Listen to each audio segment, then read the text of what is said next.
Novembre triste, bouleversé pour les habitants de Ravenne. Des bourrasques de vent froid balayent les rues. Pour moi, c'est incroyable, s'exclame Attila avec une pointe d'ironie. Les Visigoths, anciens vassaux des Ostrogoths qui sont depuis longtemps nos fidèles sujets, assiègent Rome. Pour traverser toute l'Italie, ils n'ont mis qu'un seul mois. Je vois que nous, les Huns, pouvons devenir demain facilement les maîtres de l'Empire. Onégèse réplique, les actions d'Alaric sont facilitées par l'invasion des barbares en Gaule et en Espagne, l'usurpation de Constantin. Et surtout par la mort de Stylicone et le massacre des familles des soldats barbares. Il me semble que votre oncle, le roi Roas, n'est pas disposé à intervenir. C'est vrai. La situation est très favorable pour Alaric. La politique de Ravenne est suicidaire. Mon oncle n'intervient pas car les Huns doivent maintenant assimiler leur grande conquête car la Hun y est. Peut-être, déjà plus grande que l'Empire d'Occident.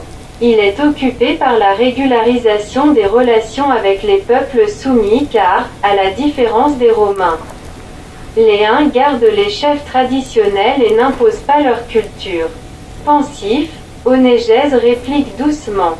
Les Romains aussi ont gardé les chefs traditionnels des Visigoths qui assiègent maintenant Rome sous la direction de leur roi Alaric. Son titre de général romain a été confirmé à plusieurs reprises par Ravenne et Constantinople. Puis il demande, supposons que demain vous soyez le roi des Huns et que les Romains, vaincus par vos armes, soient vos sujets. Quel chef traditionnel pourrait-il les diriger? Un éclair traverse l'œil d'Attila, c'est une question intéressante. Probablement ferais-je empereur un de mes amis, peut-être, Essius. Le grec ne dit rien mais s'étonne de cette idée qu'un roi barbare pourrait un jour désigner celui qui serait l'empereur romain. Attila aussi marque un temps d'arrêt, frappé lui-même par cette idée, jette un coup d'œil sur son interlocuteur et continue, pourquoi pas? Il a de nobles origines et commence bien sa carrière. Surtout, il nous connaît et nous comprend très bien, ayant vécu chez nous des années puis il a passé quelque temps comme otage d'honneur chez les Visigoths. C'est un cas exceptionnel, on verra. Onège demande, mais vous ne détruirez pas les civilisations grecques et romaines? Non, j'ai déjà dit qu'à la différence des Romains les Huns n'imposent pas leur culture au peuple vaincu. Attila réfléchit un peu et ajoute, peut-être, les forteresses, comme Ravenne et Aquilée, seront détruites mais pas Rome, Milan et les autres villes splendides. Rome, à cette époque, a plus d'1 million d'habitants. Alaric organise le blocus, la surveillance des 12 principales portes, l'interception de toute la communication avec l'extérieur. Empêche la navigation sur le Tibre. Les premiers jours, les Romains montent sur les murs et expriment fièrement leur surprise et leur indignation. Vous voyez ces barbares puants qui osent insulter la capitale du monde. Si tous les jeunes Romains sortent de la ville, ces minables Visigoths seront taillés en pièces. Nous sommes beaucoup plus nombreux. Attendons les renforts de l'empereur pour prendre ces pauvres barbares entre deux tenailles. Ils finiront comme Hannibal il y a 7 siècles. Ne comparons pas ce chef barbare avec un grand général. Quelques jours plus tard, la disette commence à se faire sentir et abat la fierté des Romains. Pourquoi ces barbares sont-ils venus jusqu'ici au lieu d'assiéger Ravenne et d'exiger de l'empereur de satisfaire leurs revendications? On dit que c'est pour délivrer ses reines. Que soit maudite cette dame. C'est son mari qui a convaincu le Sénat d'accorder un subside à ce vil roi barbare. Mais elle est une nièce du grand Théodose et cousine de l'empereur. Peu importe car c'est une traîtresse. Elle a entretenu une correspondance criminelle avec Alaric. Les sénateurs adoptent cette calomnie et condamnent la femme de Stylicone à mort avec l'approbation de sa nièce Galla Placidia. La mort de ces reines bouleverse profondément Attillus. Il relie Claudien. Quand ton époux est à la guerre, jamais tu n'arranges ta belle chevelure, jamais tu ne te pares de tes joyaux habituels. Tu te consacres tout aux dieux et aux prières. Laissant comme une suppliante traîner tes cheveux épars sur le sol, indifférente à tes charmes, tu n'y feras attention qu'au retour de ton époux. Mais l'amour ne languit pas oisif dans ton cœur. Autant qu'il est possible à une femme, tu travailles à sa gloire, tandis qu'il lutte contre les barbares, ta vigilance le défend contre la malignité de l'envie, éternel ennemi de la vertu.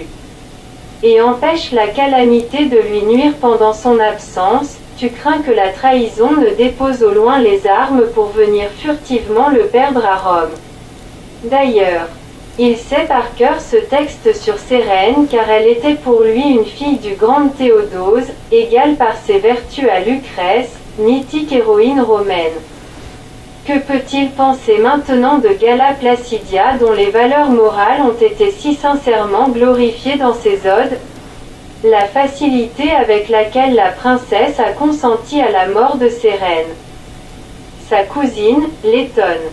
Stylicone, Cérène et Euchérius étaient-ils vraiment coupables? Personne ne saura jamais la vérité. Attilius parle avec Lucia, tu es très proche de notre princesse. Dis-moi, elle doit être bouleversée par la mort de sa cousine Cérène qui a été étranglée sans exiger aucune preuve de son crime. Bien sûr, mais sa mort était presque inévitable même sans cette guerre. Cette affirmation frappe le jeune poète. Pourquoi? Explique-moi Lucia, elle aurait pu se remarier et son nouveau mari aurait été plus dangereux que Stylicone. Mais pourquoi? Lucia s'étonne de la naïveté de ce provincial, étant d'origine barbare, Stylicone ne prétendait pas personnellement au diadème impérial. Mais un nouveau mari romain de Cérène aurait pu tenter sa chance. Tu lis beaucoup de livres. Souviens-toi de l'histoire du mariage de Messaline avec Silius et de la panique de l'empereur Claude. Cette comparaison de la vertueuse Cérène avec un être aussi pervers que Messaline choque Attilius, je ne me souviens pas bien de cette histoire. Peux-tu me la rappeler? Eh bien, Claude était à Ostie afin d'inaugurer un bâtiment quand l'impératrice a décidé de le répudier et d'épouser Silius, un de ses amants. Incroyable, j'ai complètement oublié cette histoire. Il est vrai que je m'intéresse davantage des hauts faits du peuple romain que de ces pages sombres de l'histoire et des faits vilains. Tacite écrit que Claude fut pris d'une telle panique qu'il demanda à plusieurs reprises s'il était encore empereur. Il était totalement dépassé par les événements. C'est Narcisse qui a décidé à sa place de faire exécuter Messaline, Silius et leurs amis. Tu penses, Lucia, que le mariage de Cérène aurait pu présenter un grave danger pour l'empereur Honorius? Oui, c'est pourquoi Galla Placidia n'a pas élevé sa voix pour la défendre quand le Sénat a demandé l'avis de notre princesse. Crois-moi, ce n'était pas une décision facile pour elle. Mais dans ce cas, Galla Placidia, elle-même, doit être très prudente. Elle ne pourra jamais se marier sans l'accord de son frère. Lucia sourit, tu as tout compris, Attilius. Le mariage de la princesse est une affaire d'État. La lutte pour sa main sera sans merci. Si Alaric est venu sous les murs de Rome afin de libérer Cérène sur la demande des anciens soldats barbares de Stylicone, il doit lever le siège après sa mort. Attilius, comme beaucoup de Romains, monte sur les murs mais ne voit aucun signe de préparatif de départ des Visigoths. Les gens s'étonnent, c'est bizarre, les barbares ne pensent pas à partir. Pourtant Alaric sait que Cérène est morte. Peut-être n'était-elle pas coupable. Si le blocus continue, nous allons tous crever de faim. En effet, bientôt les habitants éprouvent toutes les horreurs de la famine. On réduit d'abord la distribution du pain de 3 livres à une demi-livre, ensuite à 1/3 de livre, et enfin à rien. La disette entre même dans les palais des sénateurs qui dépensent leurs trésors pour obtenir quelques aliments grossiers. Mais les sous-sols du palais de Galla Placidia contiennent des stocks importants de vivres. On mange beaucoup plus modestement que d'habitude, mais Attilius maintes fois remercie Dieu qui lui a fait rencontrer Rutilius. Mais où sont ces légions invincibles chantées par son ami? Attilius monte chaque jour sur les murs où les habitants affaiblis épient l'horizon. Où est l'armée de secours? Pourtant l'empereur a promis à plusieurs reprises de nous délivrer. Des milliers de Romains sont morts de faim. L'air est contaminé par la puanteur des cadavres. Les cimetières sont au pouvoir de l'ennemi. L'épidémie se propage. Pourquoi Dieu nous punit-il? Ce sont les anciens dieux romains qui se vengent. Les disputes entre les adeptes de la religion traditionnelle et la nouvelle religion d'État gagnent le palais de Galla Placidia. Attilius était baptisé mais suivait toutes les anciennes coutumes qui ne contredisaient pas trop la religion chrétienne. Les doutes tourmentent maintenant son esprit. Il sait que quelques magiciens toscans avaient persuadé Pompeianus, préfet de Rome, que, par force de conjuration et de sacrifice, il pouvait extraire la foudre des nuages et les lancer dans le camp des Goths. Le préfet communiqua cette proposition au pape Innocent. Les païens ont agité cette question au Sénat, en exigeant que des sacrifices fussent célébrés au Capitole sous l'autorité des magistrats. Mais la majeure partie des sénateurs refusa de participer à une cérémonie qui paraissait équivalente à la restauration du paganisme. Début 409, Alaric reçoit Basilius et Jean, deux ambassadeurs de Rome. Basilius est un Espagnol distingué dans l'administration des provinces. Jean est le premier tribun des notaires et connaît bien les Visigoths.